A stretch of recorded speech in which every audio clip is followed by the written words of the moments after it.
하는 아들이었는데 황제봉은 아버지가 갑자기 아이를 데려오자 처음엔 어리둥절했죠. 하지만 황석주는 이 아이에 대해 아무것도 말하지 않았습니다. 그냥 내 아이다. 그렇게만 말했어요. 도원은 자라기 시작했습니다. 아이는 영특했어요. 보통 아이들이 5살이 되어서야 글자를 익히기 시작할 때 도원은 3살에 이미 글자를 알아봤습니다. 황석주가 의서를 읽고 있으면 옆에 앉아서 손가락으로 글자를 짚었어요. 이건 뭐야? 이건 뭐야? 계속 물어봤죠. 황석주는 그때마다 가르쳐줬습니다. 침술도 가르쳤어요. 약초도 가르쳤습니다. 그런데 도원이 6살이 되던 해 이상한 일이 생겼습니다. 동네에 한 서당 훈장이 찾아왔어요. 도원이 혼자 천자문을 다 외운다는 소문을 들었다면서요. 훈장은 도원을 한번 시험해보겠다고 했습니다. 황석주는 내켜하지 않았지만 도원이 먼저 나섰어요. 6살짜리가 서당 훈장 앞에 당당히 앉아서 천자문을 처음부터 끝까지 외웠습니다. 틀린 글자 하나 없이요. 훈장의 얼굴이 굳었습니다. 그리고 말했어요. 이 아이는 보통 아이가 아닙니다. 황석주는 그 말을 듣고 속으로 생각했습니다. 그래, 나도 알고 있어.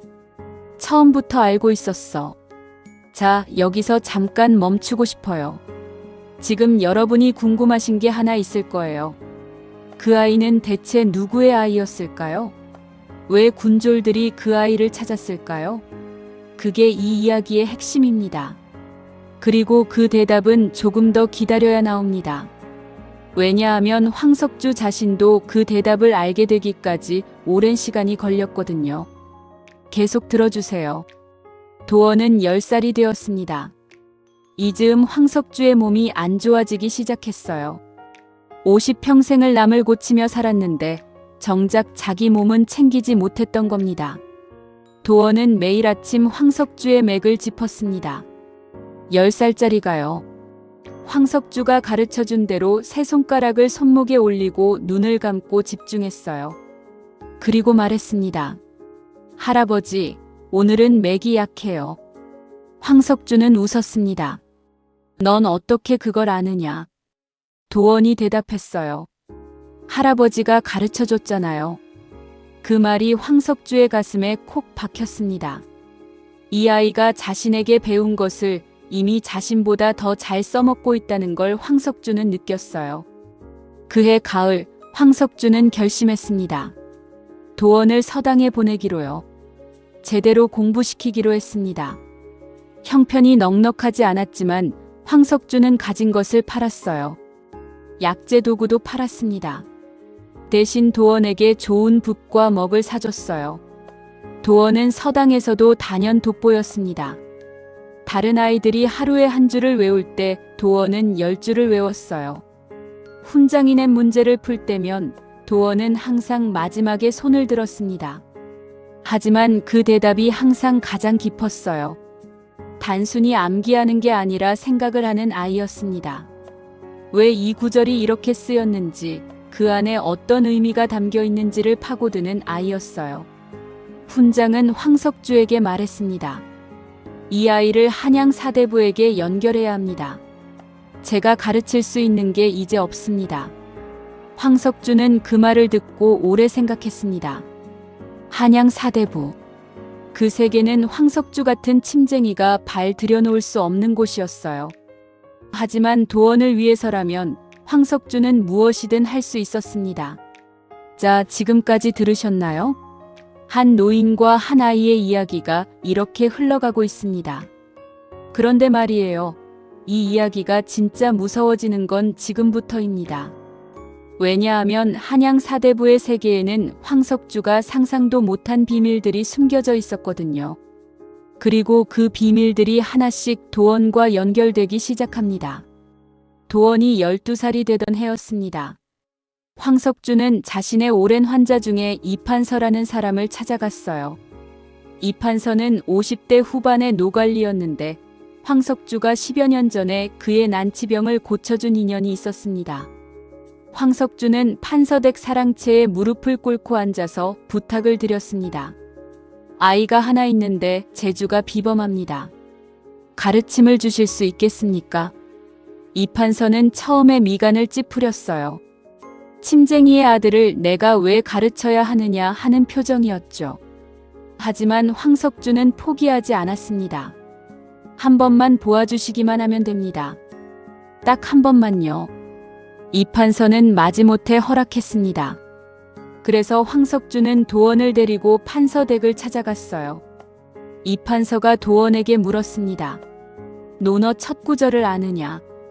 도원이 대답했습니다. 하기시습지 불역여로와 유붕자원박내 불역낙호와 인부지이불온 불역군자호와 배우고 때때로 익히면 또한 기쁘지 아니하냐.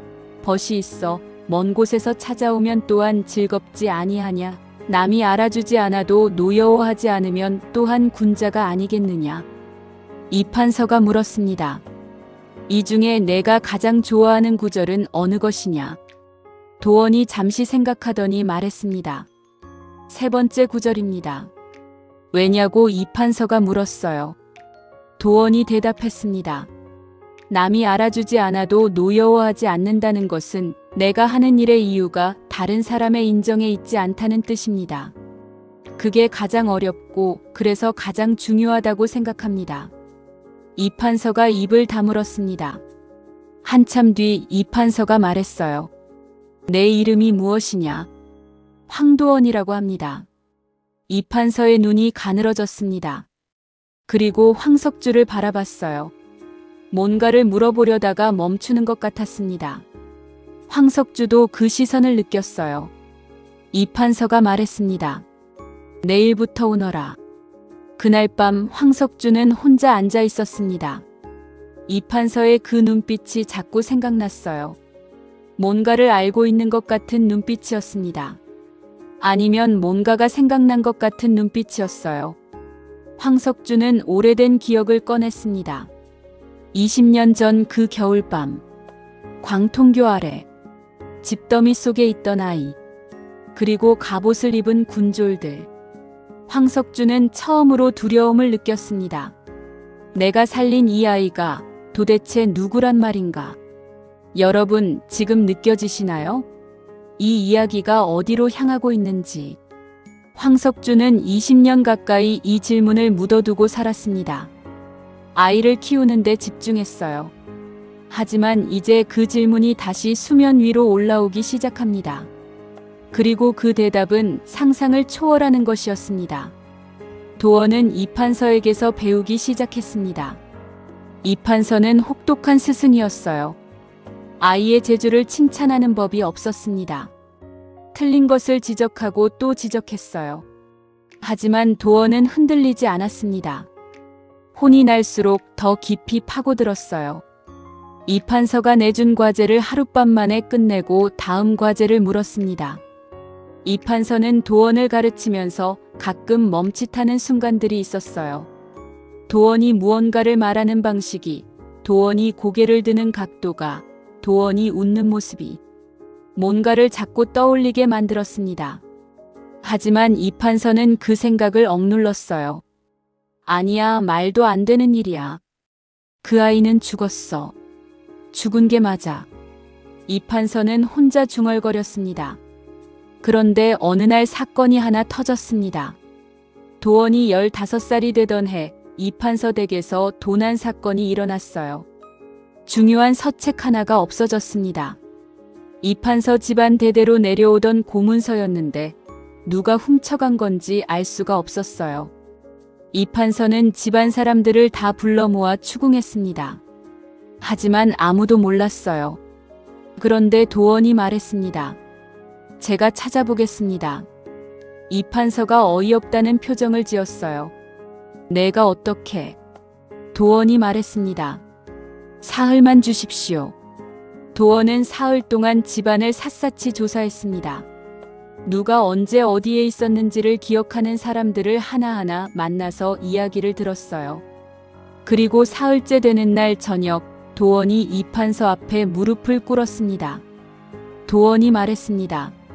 서책을 가져간 사람은 사랑채 청지기입니다. 어제 저녁 그는 동네 서책방에 들렀고 그 서책방 주인과 낯선 사람이 대화하는 것을 제가 직접 목격했습니다. 그 낯선 사람은 서리 복장을 하고 있었는데 허리에 찬 패가 형조 소속이었습니다. 청지기가 형조에 무언가 팔아넘긴 것입니다. 이판서의 얼굴이 창백해졌습니다. 형조. 그 고문서가 형조로 넘어갔다는 것은 누군가 이판서를 탄핵할 근거를 찾고 있다는 뜻이었습니다. 이판서는 즉각 손을 쓸 수 있었어요. 사건이 커지기 전에 막을 수 있었습니다. 전부 15살 도원 덕분이었어요. 그날 밤 이판서는 도원을 불렀습니다. 그리고 처음으로 칭찬했어요. 내 재주는 글에 있지 않다. 사람을 읽는 눈에 있어. 도원이 말했습니다. 할아버지께서 맥을 가르쳐 주셨습니다. 몸에 맥을 짚듯이 사람의 마음에도 맥이 있다고 하셨어요. 저는 그 맥을 짚을 뿐입니다. 이판서는 그 말을 듣고 오래 침묵했습니다. 그리고 처음으로 이렇게 생각했어요. 이 아이를 세상에 내보내야 한다. 청취자 여러분 어떠세요? 이 이야기가 단순히 영특한 아이의 성공담처럼 보이시나요? 그렇지 않습니다. 지금 이 이야기는 복선을 깔고 있습니다. 조선의 정치판은 그렇게 호락호락하지 않았어요. 재주가 있다고 해서 살아남을 수 있는 곳이 아니었습니다. 그리고 도원에게는 재주 말고도 그를 위험에 빠뜨릴 수 있는 무언가가 있었습니다. 그가 어디서 왔는가 하는 문제일까요? 도원이 16살이 되던 해 조정에 큰 바람이 불었습니다. 임금이 갑자기 병환에 드셨어요. 그것도 심각한 병환이었습니다. 어이들이 달려들었지만 고칠 수가 없었어요. 임금의 병환이 길어지자 조정이 흔들리기 시작했습니다. 세자를 지지하는 세력과 반대하는 세력이 충돌했어요. 이 틈을 타서 각 세력들이 움직이기 시작했습니다. 이판서도 그 소용돌이 안에 있었어요. 이판서는 중립을 지키려 했습니다. 하지만 중립이라는 것이 이미 하나의 선택이었어요. 어느 쪽도 이판서가 자기 편이 아니라는 걸 알았습니다. 이판서는 점점 고립되기 시작했어요. 도원은 이 상황을 지켜봤습니다. 도원이 이판서에게 말했어요. 스승님, 지금 조정에서 진짜 문제는 임금의 병환이 아닙니다. 이판서가 물었습니다. 그럼 무엇이냐? 도원이 말했습니다. 임금의 병환을 이용하는 사람들입니다. 그리고 그 사람들은 스승님을 표적으로 삼고 있습니다. 왜냐하면 스승님이 중립이라는 것은 아무도 스승님을 통제할 수 없다는 뜻이기 때문입니다. 통제할 수 없는 사람은 위험한 사람으로 간주됩니다. 이판서가 도원을 물끄러미 바라봤습니다. 그리고 물었어요. 어떻게 해야 하느냐? 도원이 대답했습니다.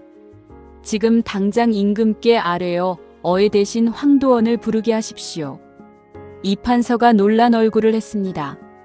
내가? 넌 아직 어리다. 도원이 말했습니다. 나이가 아니라 실력으로 평가해 주십시오. 저는 10살 때부터 할아버지께 침수를 배웠습니다. 임금의 병환이 어떤 증세인지 정확히 알고 있습니다. 어이들이 고치지 못하는 이유도 알고 있어요. 이판서가 물었습니다. 어떤 이유냐? 도원이 말했습니다. 어이들은 임금을 두려워하고 있습니다. 두려운 마음으로 침을 놓으면 손이 떨립니다. 손이 떨리면 혈자리를 정확히 찌를 수가 없어요. 저는 임금이 두렵지 않습니다.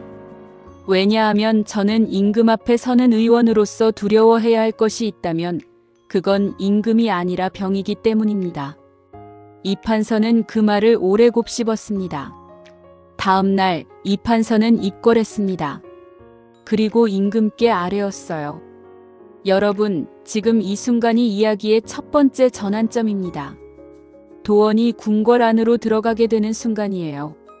그리고 궁궐 안에서 도원은 자신의 과거와 마주치게 됩니다. 그것도 아주 갑작스럽게요. 어떻게 마주치냐고요? 지금부터 들어보세요. 도원은 임금의 처소에 들었습니다. 어이들이 비켜서 있었고 내관들이 양쪽에 서 있었어요. 임금은 눈을 감은 채 자리에 누워 있었습니다. 얼굴이 창백했어요. 호흡이 짧고 얕았습니다. 도원은 임금 옆에 무릎을 꿇고 앉아서 맥을 짚었어요. 눈을 감았습니다. 황석주가 가르쳐준 대로 세 손가락을 올리고 숨을 가다듬고 맥의 흐름에 집중했어요. 한참 뒤 도원이 눈을 떴습니다. 도원이 혼자 중얼거렸어요. 신어증이다. 옆에 있던 내관이 귀를 쫑긋 세웠습니다. 그리고 고개를 돌렸어요. 뭔가를 확인하는 것처럼. 도원은 그 시선을 느꼈지만 무시했습니다. 약재를 불러달라고 했어요. 특정 혈자리에 침을 놓고 특정 약재로 탕을 올렸습니다. 그날 저녁부터 임금의 상태가 나아지기 시작했습니다. 사흘 뒤 임금이 자리에서 일어났어요. 조정이 발칵 뒤집혔습니다. 어이들이 못 고친 것을 16살 아이가 고쳤다는 것이 알려지자 모두가 도원을 주목했어요. 그런데 이 중에는 좋은 시선만 있는 게 아니었습니다. 불편한 시선도 있었어요. 아주 불편한 시선이. 내시부 수장인 최내관이 도원을 찾아왔습니다. 조용히 아무도 모르게요. 그리고 말했습니다. 도원 의원, 잠깐 이야기를 나누고 싶소. 도원이 따라갔습니다. 인적 없는 전각 뒤였어요. 최내관이 주변을 살핀 뒤 낮은 목소리로 말했습니다. 당신은 어디서 왔소? 도원이 대답했습니다. 한양에서 자랐습니다. 황석주라는 의원의 손자입니다. 최내관이 고개를 끄덕였습니다. 그리고 말했어요. 황석주. 나는 그 이름을 알고 있소. 도원이 놀란 표정을 지었습니다. 최내관이 계속 말했어요. 20년 전 겨울밤 광통교 아래 집더미 속에 있던 아이. 도원의 얼굴이 굳었습니다. 최내관이 말했습니다. 그 아이가 살아있었군. 그리고 지금 내 앞에 있는 것이오. 여러분, 지금 이 순간 어떠세요? 여기서부터가 진짜입니다. 이제 이야기의 핵심이 터져나오기 시작합니다. 도원이 누구인지, 왜 버려졌는지, 그리고 이 사실이 왜 궁궐을 무너뜨리게 되는지 하나씩 풀어드릴게요. 최내관은 도원에게 말했습니다. 당신은 임금의 혈육이요. 도원이 아무 말도 하지 못했습니다. 최내관이 말을 이었어요. 20년 전 선왕께서는 측실한 분에게서 아이를 보셨습니다. 그런데 그 아이는 당시 권력을 쥐고 있던 좌의정의 눈에 거슬렸어요. 왜냐하면 좌의정에게는 세자를 자신의 편으로 만들어야 하는 이유가 있었는데 그 측실 소생의 아이가 세자보다 총명하다는 소문이 돌기 시작했기 때문입니다. 총명한 왕자는 위험한 존재였어요. 좌의정은 그 아이를 없애려 했습니다. 최내관이 잠시 멈추었다가 말했습니다. 하지만 아이를 없애라고 명받은 내관 중 하나가 차마 아이를 죽이지 못하고 광통교 아래에 몰래 버렸습니다. 그 내관은 이후 처형되었어요. 아이를 제대로 없애지 못했다는 이유로. 하지만 아이는 살아있었습니다. 황석주라는 의원이 아이를 발견해서 키웠던 것이요. 도원은 오랫동안 아무 말도 하지 않았습니다. 밖에서 바람 소리만 들렸어요. 도원은 하늘을 봤습니다. 구름이 천천히 흘러갔어요. 도원은 생각했습니다. 할아버지가 알고 있었을까? 내가 누구인지. 최내관이 말했습니다. 당신이 이 사실을 사용할 것인지 묻지는 않겠소. 다만 한 가지만 말하고 싶소. 지금 조정은 세 갈래로 갈라져 있소. 그리고 그 갈라짐의 중심에는 당신이 있습니다. 당신이 그걸 알든 모르든요. 최내관이 가고 나서 도원은 그 자리에 혼자 남았습니다. 오래 있었어요. 그리고 일어났습니다. 집으로 갔습니다. 황석주가 있는 곳으로요. 집에 돌아가니 황석주는 마루에 앉아 있었어요. 해가 지고 있었습니다. 황석주가 도원을 보고 웃었어요. 왔느냐? 도원이 무릎을 꿇었습니다. 황석주 앞에. 그리고 물었어요. 할아버지, 저 누구입니까? 황석주가 아무 말도 하지 않았습니다.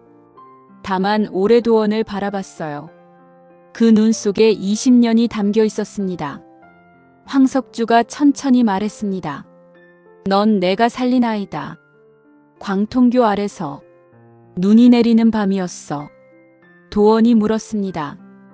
알고 계셨습니까? 내가 누구인지. 황석주가 말했습니다. 짐작은 했다. 군졸들이 찾던 아이였으니까. 평범한 아이였다면 군졸들이 찾지 않았겠지. 하지만 나는 알고 싶지 않았어. 왜냐하면 알게 되면 내가 너를 올바로 키울 수 없을 것 같았거든. 도원의 눈에 눈물이 고였습니다. 황석주가 말했습니다. 내가 누구인지보다 어떤 사람인지가 중요하다고 생각했어. 나는 그렇게 믿었다. 지금도 그렇게 믿는다.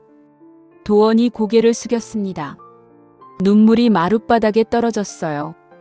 자, 잠깐 여기서 멈추겠습니다. 여러분, 이 장면이 어떻게 느껴지시나요? 황석주는 20년 동안 알면서도 모른 척 살았습니다. 알았다면 두려웠을 거예요. 궁궐에서 버려진 아이를 키운다는 것이 어떤 위험인지를 황석주가 몰랐을 리 없습니다. 하지만 그는 선택했어요. 알지 않기로. 그냥 아이를 키우기로. 그리고 그 선택이 이제 도원의 삶 전체를 규정하게 됩니다. 도원은 그날 밤을 황석주 곁에서 보냈습니다. 다음 날 아침 도원은 다시 궁궐로 돌아갔어요. 그리고 그동안 그랬던 것처럼 의원으로서 일했습니다. 하지만 뭔가가 달라졌어요. 도원의 눈이 달라졌습니다. 주변을 바라보는 방식이 달라졌어요. 궁궐 안에서 도원은 사람들을 관찰했습니다. 누가 누구에게 눈짓을 보내는지, 누가 누구를 피하는지, 어느 전각에서 밤새 등불이 켜져 있는지. 도원은 이 모든 것들을 기억했어요. 맥을 짚듯이 궁궐의 맥을 짚기 시작했습니다. 그리고 보름이 지나지 않아 도원은 이판서를 찾아갔습니다. 도원이 말했습니다. 스승님, 지금 좌의정 대감께서 무언가를 준비하고 있습니다. 이판서가 굳은 얼굴로 물었어요. 뭘 준비하고 있느냐? 도원이 말했습니다. 임금께서 완전히 회복하시기 전에 세자 대리청정을 밀어붙이려 하고 있습니다. 그것도 다음 달 초하루 전에요. 이판서가 놀란 표정을 지었습니다. 내가 어떻게 그걸 아느냐? 도원이 말했습니다. 어제 저녁 좌의정 대감의 막내 도령이 내관 한 명에게 서찰을 전했습니다. 그 내관은 임금의 처소를 담당하는 자입니다. 왜 좌의정의 집안 사람이 임금의 처소를 담당하는 내관에게 서찰을 보냈겠습니까? 이판서가 말했습니다. 확실하냐? 도원이 말했습니다. 확실합니다. 이판서는 즉각 움직였습니다. 그리고 결과적으로 좌의정의 계획은 실패로 돌아갔어요. 좌의정은 탄핵 상소를 맞았습니다. 조정에서 축출되었어요. 하지만 이게 끝이 아니었습니다. 좌의정이 물러나면서 남긴 것이 있었어요. 복수에 대한 의지였습니다. 그리고 좌의정에게는 아직 조정 안에 자신의 사람들이 많이 남아 있었어요. 그들이 도원을 표적으로 삼았습니다. 도원이 이판서를 움직여 좌의정을 몰아냈다는 것을 그들은 알고 있었어요. 그리고 그들은 또 다른 것도 알아냈습니다. 도원의 출신에 대한 소문이요. 버려진 왕자, 살아있는 왕자. 이 소문이 조정 안에 퍼지기 시작했습니다. 조용히 하지만 빠르게. 도원은 이 상황을 알고 있었어요. 도원이 황석주를 찾아왔습니다. 그리고 말했어요. 할아버지, 한양을 떠나셔야 합니다. 황석주가 눈을 동그랗게 떴습니다. 무슨 소리냐? 도원이 말했습니다. 저를 노리는 사람들이 할아버지를 건드릴 수 있습니다. 제가 누구인지 알게 된 이상 그들은 제 약점을 찾을 것이고 할아버지가 제 약점입니다. 황석주가 말했습니다. 내가 약점이라면 더 이유가 없구나. 나는 도망치지 않는다. 도원이 말했습니다. 할아버지. 황석주가 말했습니다. 도원아, 나는 20년 전에도 선택을 했다. 그리고 그 선택을 후회하지 않는다. 지금도 마찬가지야. 내가 무슨 일을 해야 하는지 그 일을 해라. 나는 여기 있을 테니. 도원의 눈이 빨개졌습니다. 황석주가 말했습니다. 그리고 하나만 기억해라. 내가 어디서 왔는지보다 어디로 가고 있는지가 중요하다. 나는 침쟁이다.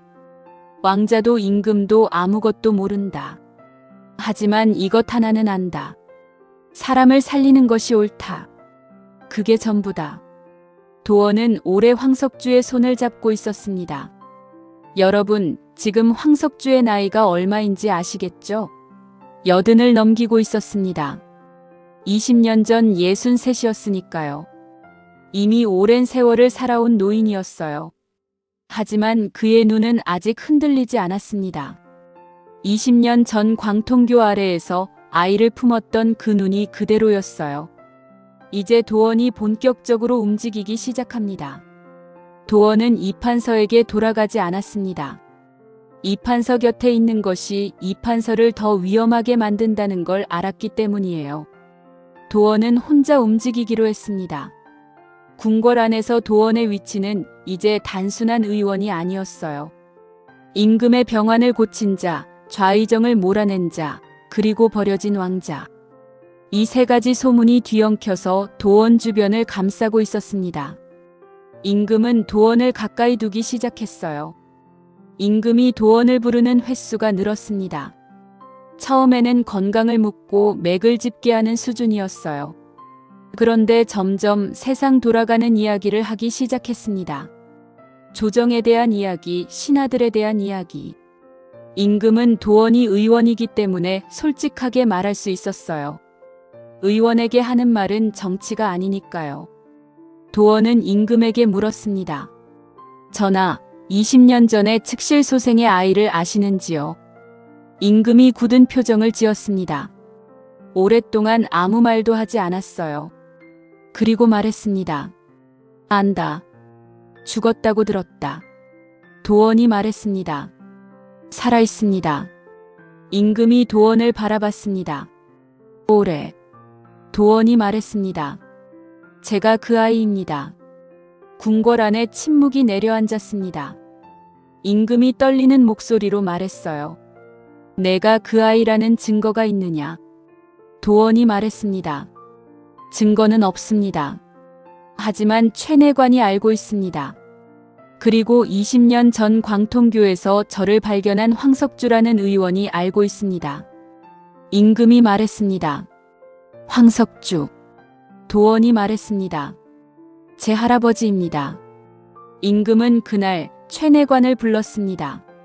최내관은 사실을 확인해 주었어요. 임금은 오래 울었습니다. 아무도 없는 처소에서 20년 동안 죽었다고 알고 있던 아이가 살아서 자신 앞에 서 있었으니까요. 그것도 자신의 목숨을 살려놓은 의원으로서. 청취자 여러분, 지금 이 순간이 이야기의 두 번째 전환점입니다. 도원이 자신의 출신을 임금에게 고백하는 순간이에요. 그런데 이게 왜 궁궐을 무너뜨리는 것과 연결되느냐? 그건 지금부터입니다. 왜냐하면 임금이 이 사실을 알게 되었다는 것을 좌의정의 잔당들도 알게 되었거든요. 정보는 새기 마련입니다. 궁궐에서는 더더욱요. 좌의정의 잔당들이 움직이기 시작했습니다. 이번에는 도원을 제거하는 것만이 목적이 아니었어요. 임금과 도원의 관계를 이용하기로 했습니다. 버려진 왕자가 살아 돌아와 임금에게 접근했다. 이것을 역모로 만들기로 한 것입니다. 상소가 올라왔습니다. 황도원이라는 자가 자신을 왕자라 칭하며 임금을 미혹하고 있다. 이는 분명 역모의 조짐이다. 즉각 하옥하여 국문해야 한다. 조정이 흔들렸습니다. 임금은 즉각 반박했어요. 황도원은 역모를 꾀한 것이 아니라 짐의 병환을 고친 의원이다. 상소를 올린 자를 오히려 국문하라. 그러자 상소가 더 쏟아졌습니다. 다른 대신들도 가세했어요. 일부는 진심으로, 일부는 기회를 노리며 조정 전체가 두 편으로 갈렸습니다. 이 상황을 도원은 지켜봤습니다. 그리고 생각했어요. 내가 이 자리에 있는 것이 오히려 더 많은 사람들을 위험에 빠뜨리고 있다. 도원은 임금을 찾아갔습니다. 도원이 말했습니다. 전하, 청컨대 저를 내치소서. 임금이 놀란 얼굴로 말했어요. 무슨 소리냐? 도원이 말했습니다. 제가 여기 있는 것이 조정을 어지럽히고 있습니다. 저 때문에 전하께서 공경에 처하고 저를 감싸주신 이판서 대감도 위험에 처하고 있습니다. 제가 사라지면 소용돌이가 가라앉을 것입니다. 임금이 말했습니다. 내 아이를 내칠 수는 없다. 도원이 말했습니다. 저는 전하의 아이이기 전에 황석주 의원의 손자입니다. 제 정체성은 거기에 있습니다. 저는 의원으로 살고 싶습니다. 권력이 아니라 사람을 살리는 사람으로. 임금이 말했습니다. 하지만 그것도 그들이 허락하지 않을 것이다. 그들은 내가 어디에 있든 찾아낼 것이다. 도원이 말했습니다. 찾아낼 수 없는 곳으로 가면 됩니다. 임금이 오래 도원을 바라봤습니다. 그리고 물었어요. 어디로 갈 것이냐? 도원이 말했습니다. 전하께서 모르시는 것이 전하와 저 모두에게 안전합니다. 임금이 말했습니다. 다시 오겠느냐? 도원이 말했습니다. 전하께서 필요로 하시는 날이 오면 오겠습니다. 여러분, 이 대화가 얼마나 묵직하게 들리시나요? 도원은 권력을 거부했습니다. 왕자의 자리를 거부했어요. 많은 사람들이 그 자리를 차지하기 위해 목숨을 걸었을 텐데 도원은 그걸 손에 쥐고도 내려놓았습니다. 왜요? 황석주가 가르친 것 때문이에요. 사람을 살리는 것이 옳다. 그게 전부다. 도원은 그날 밤 황석주를 찾아갔습니다. 황석주는 마루에서 약재를 정리하고 있었어요. 늙은 손으로 천천히. 도원이 앞에 앉았습니다. 황석주가 말했습니다. 결정했느냐? 도원이 고개를 끄덕였습니다. 떠나겠습니다. 황석주가 말했습니다. 어디로? 도원이 말했습니다. 할아버지와 함께 가고 싶습니다. 황석주가 잠시 말이 없었습니다. 그리고 말했어요. 나는 늙었다. 짐이 될 것이다. 도원이 말했습니다. 할아버지가 없으면 가고 싶지 않습니다. 제가 여기까지 온 것은 할아버지 덕분입니다. 저는 여전히 배울 것이 많습니다. 황석주의 눈가가 붉어졌습니다. 늙은 침쟁이의 눈가가요. 황석주가 말했습니다. 그럼 같이 가자. 그들은 이틀 뒤 한양을 떠났습니다. 새벽이었어요. 아무도 모르게. 짐도 많지 않았습니다. 황석주의 침통과 약재 몇 가지, 도원의 책 2권, 그리고 황석주가 20년 동안 간직해온 낡은 솜저고리. 20년 전 도원을 감싸줬던 그 저고리였어요. 자, 이야기는 여기서 끝나지 않습니다. 궁궐이 무너진다고 했잖아요. 아직 그 이야기가 남아 있습니다. 들을 준비되셨나요? 도원과 황석주는 남쪽으로 내려갔습니다. 전라도 어느 산골에 자리를 잡았어요. 사람들이 많지 않은 곳이었지만 병든 사람은 있었습니다. 도원은 의원으로 살았어요. 황석주와 나란히 앉아서 환자를 보고 침을 놓고 약을 지었습니다. 소문이 퍼지기까지는 오래 걸리지 않았어요. 신기한 의원이 있다. 어떤 병도 고친다. 그 소문이 퍼지자 멀리서도 사람들이 찾아오기 시작했습니다. 도원은 가난한 사람에게는 돈을 받지 않았어요. 부유한 사람에게서는 조금 더 받았습니다. 그 차이로 운영했어요. 이렇게 3년이 흘렀습니다. 그 3년 동안 조정에서는 무슨 일이 있었을까요? 좌의정 잔당들은 도원이 사라지자 처음에는 기뻐했습니다. 소용돌이가 가라앉을 것이라 생각했어요. 하지만 그렇지 않았습니다. 임금이 변했거든요. 도원을 보내고 나서 임금은 달라졌어요. 더 이상 신하들에게 흔들리지 않았습니다. 무언가 결심한 것처럼 신하들의 눈치를 보던 임금이 자신의 뜻대로 조정을 운영하기 시작했어요. 좌의정 잔당들이 다시 상소를 올렸습니다. 임금이 독단적으로 행동한다고, 신하들의 의견을 무시한다고. 임금이 말했습니다. 신하의 의견을 듣되 결정은 짐이 한다. 그게 왕이다. 이것이 선언이었어요. 조정의 기류가 바뀌었습니다. 임금의 편에 서는 신하들이 늘어났어요.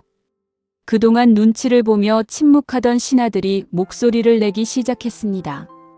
좌의정 잔당의 세력이 흔들리기 시작했어요. 이 무렵 이판서가 임금을 찾아왔습니다. 이판서가 말했습니다. 전하, 황도원이 어디 있는지 아십니까? 임금이 말했습니다. 모른다. 알고 싶지도 않다. 그것이 그 아이의 안전을 지키는 길이라 했으니. 이판서가 말했습니다. 제가 찾아보겠습니다. 임금이 물었습니다. 왜? 이판서가 말했습니다. 그 아이에게 빚을 졌습니다. 저를 살린 아이입니다. 제가 제대로 보답한 것이 없어요. 임금이 잠시 생각하다가 말했습니다. 찾더라도 강요하지 마라. 그 아이는 자신의 길을 선택했다. 이판서는 고개를 숙이고 물러났습니다. 그리고 반년 뒤 이판서는 도원을 찾아냈습니다. 전라도 산골에서 진료를 하고 있는 도원을요. 이판서가 도원 앞에 무릎을 꿇었습니다. 도원이 깜짝 놀라서 일어나려 했어요. 이판서가 말했습니다. 내가 먼저다. 이판서가 말했습니다. 내가 나를 살렸다. 처음 내 집에 왔을 때, 내 서책을 찾아줬을 때, 그리고 좌의정의 계략을 알려줬을 때, 나는 그 은혜를 제대로 갚지 못했다. 도원이 말했습니다. 스승님이 저를 가르쳐 주셨습니다. 그 이상입니다. 이판서가 말했습니다. 나는 전하의 명을 받고 온 것이 아니다. 내 마음으로 왔다. 그리고 전하께서 내게 전하라 하신 말씀이 있다. 이판서가 품에서 서찰을 꺼냈습니다. 도원이 서찰을 받아 읽었어요. 오래 읽었습니다. 그리고 접었어요. 서찰에는 이렇게 적혀 있었습니다.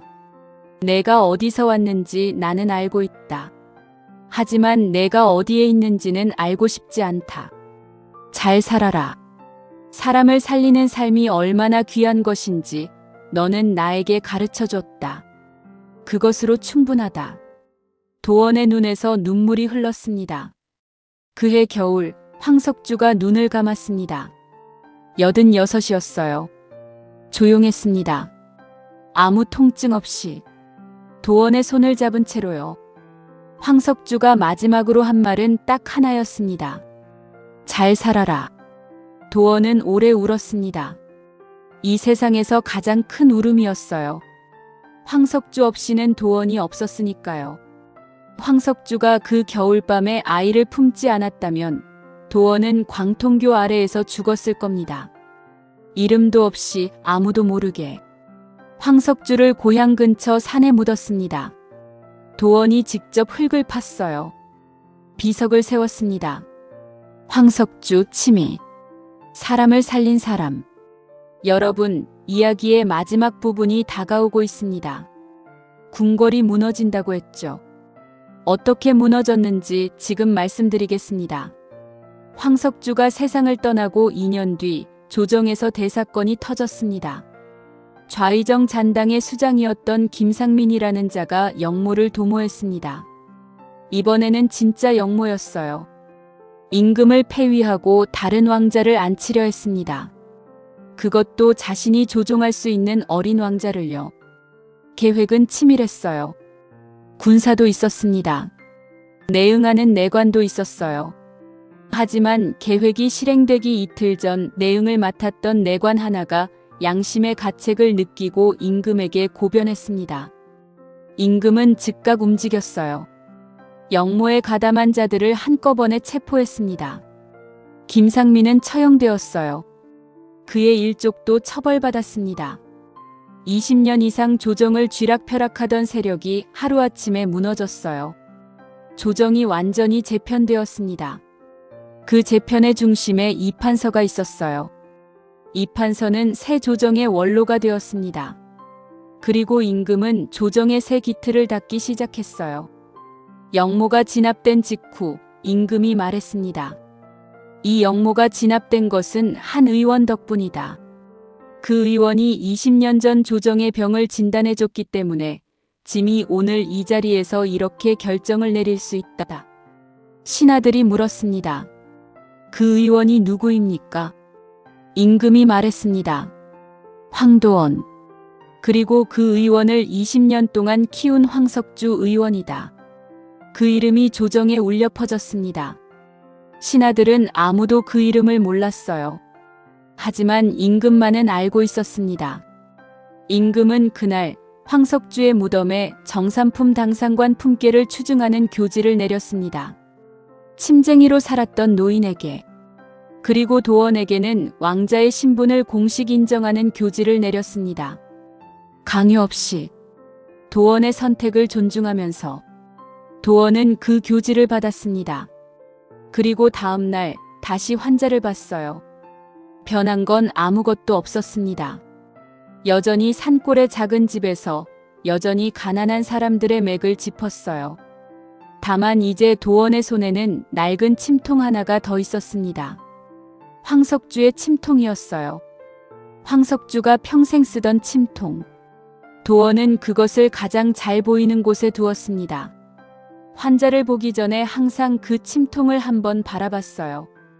황석주의 말이 들리는 것 같았습니다. 사람을 살리는 것이 옳다. 그게 전부다. 여러분, 이 이야기 들으셨나요? 이건 왕자의 이야기가 아닙니다. 영모의 이야기도 아니에요. 이건 한 노인의 이야기입니다. 눈 내리는 겨울밤에 광통교 아래에서 아무도 보지 않는 곳에서 그냥 아이를 품었던 노인의 이야기예요. 그 선택에 이름이 없었습니다. 보상도 없었어요. 기대도 없었습니다. 그냥 옳은 일이었습니다. 황석주는 그 선택 하나로 20년 뒤 궁궐을 무너뜨렸어요. 아니, 정확히는 궁궐을 썩게 만들었던 것들을 무너뜨렸습니다. 어떻게요? 사람 하나를 살려서요. 도원이 임금의 병을 고치지 않았다면 임금이 회복하지 못했을 겁니다. 임금이 회복하지 못했다면 조정이 재편될 힘이 없었을 거예요. 조정이 재편되지 않았다면 영모가 성공했을 겁니다. 영모가 성공했다면 조선은 다른 방향으로 흘러갔을 거예요. 모든 것이 연결되어 있었습니다. 그 시작점에 황석주가 있었어요. 그리고 황석주의 시작점에는 딱 하나의 질문이 있었습니다. 이 아이를 살릴 것인가, 모른 척 지나칠 것인가. 황석주는 살리는 쪽을 선택했습니다. 그게 전부였어요. 청취자 여러분, 오늘 이 이야기를 들으시면서 무슨 생각이 드셨나요? 우리는 매일 선택을 합니다. 대부분은 아주 작은 선택들이에요. 누군가를 도울 것인가, 모른 척 지나칠 것인가. 진실을 말할 것인가, 침묵할 것인가. 두려움 앞에서 멈출 것인가, 나아갈 것인가. 황석주는 그 선택들을 아무 기대 없이 했습니다. 보상을 바라지 않았어요. 그냥 옳다고 생각했으니까요. 그리고 20년 뒤 그 선택이 세상을 바꿨습니다.